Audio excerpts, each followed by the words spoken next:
प्रजासत्ताक दिन कधी साजरा केला जातो? सांग रे. 26 जानेवारी. बरोबर. प्रजासत्ताक दिनी दिल्लीतील मुख्य ध्वजारोहण कोणाच्या हस्ते होते? अवनी. राष्ट्रपतीच्या हस्ते. बरोबर. प्रजासत्ताक दिनाचे मुख्य संचलन कोठे होते? हा प्रीतम. कर्तव्यपथ, दिल्ली. शाबास. पहिल्यांदा प्रजासत्ताक दिन कधी साजरा झाला? रुपेश सांग रे.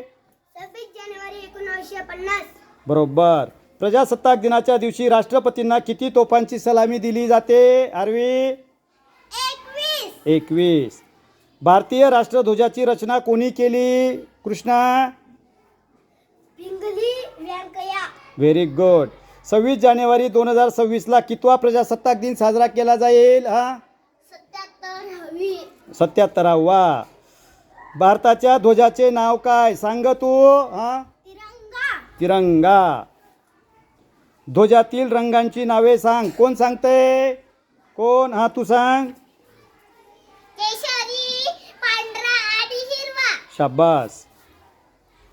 भारतीय ध्वजातील चक्राचे नाव काय आणि त्यात किती आरे आहेत? कोण सांगते?